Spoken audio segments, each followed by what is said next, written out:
and Mayor Wilson is on the phone. Jenny Wilson, the mayor of Salt Lake County. Good morning, Mayor Wilson.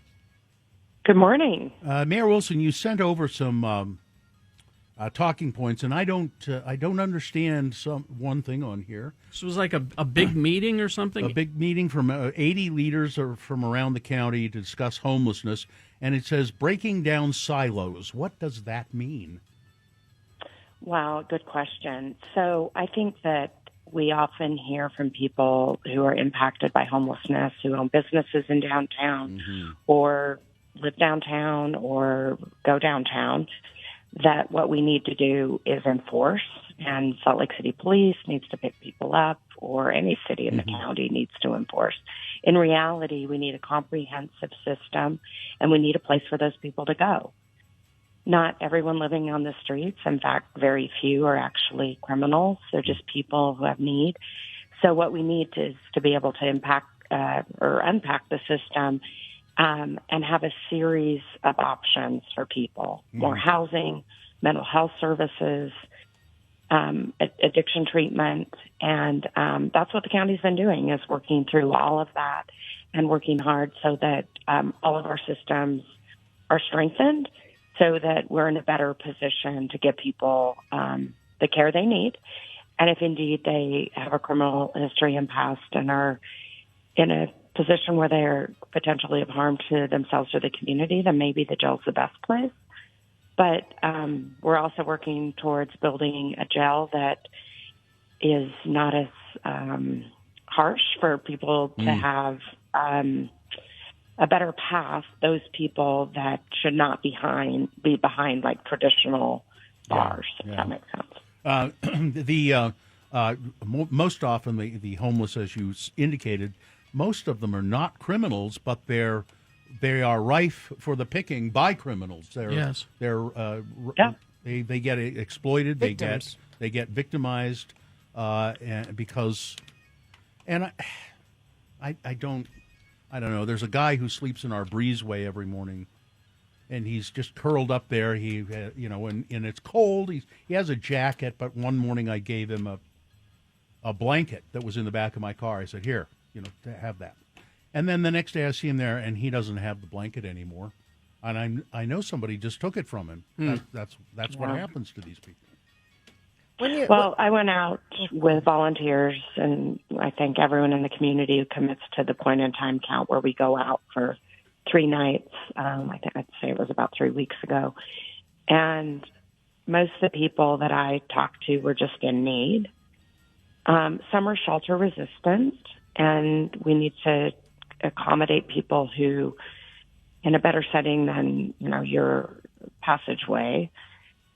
We also need to make sure that we are addressing the perpetrators, and that could be our traditional jail. I'm not suggesting that we shut down our traditional jail. I'm saying that we should add some treatment beds and space, and get people who are offending and nuisance crimes and have maybe potentially addiction and need some time to get on a path.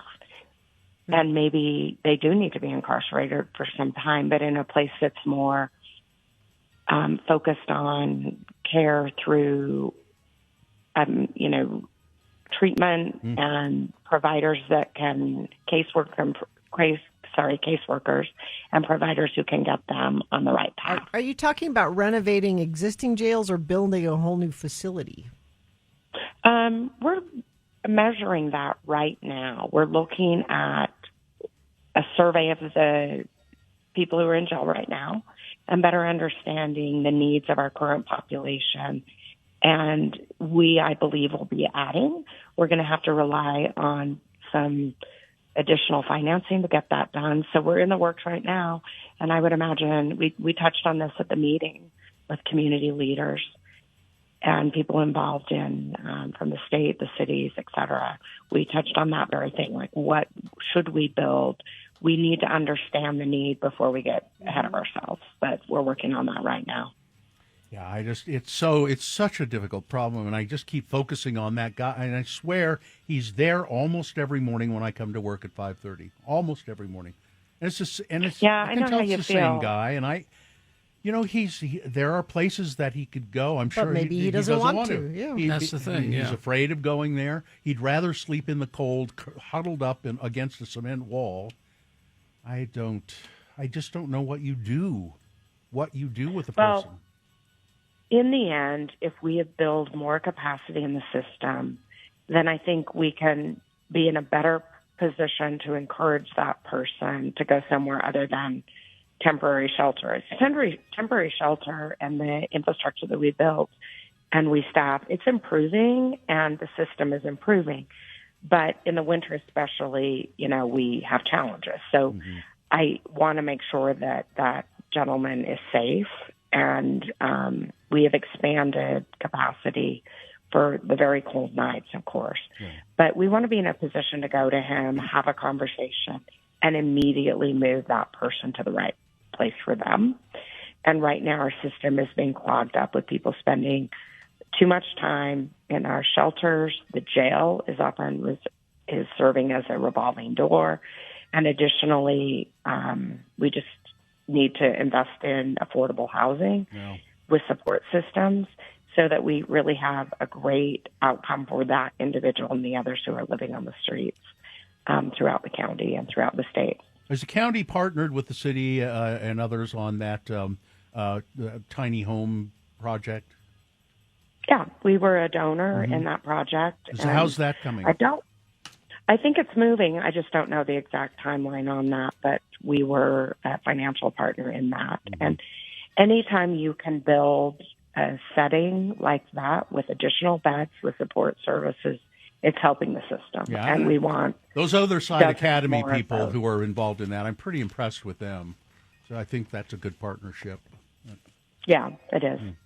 Mayor Wilson, thank you so much. Anything on the upside? Any good news? Something exciting? Well, what are you excited about?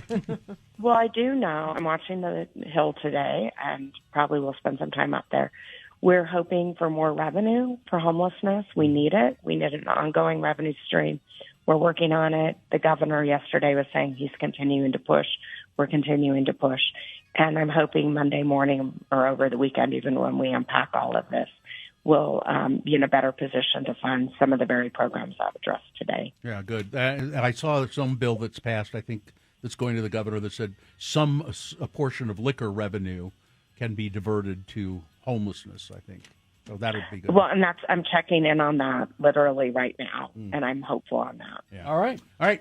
Mayor Wilson, Jenny Wilson, Salt Lake County Mayor, thanks a lot. And be positive. That's all we can do is be positive. I know. Yeah, ask me tomorrow. Yeah, we're all Exactly. Thanks, Mayor Wilson. See ya. Thank you. Thanks.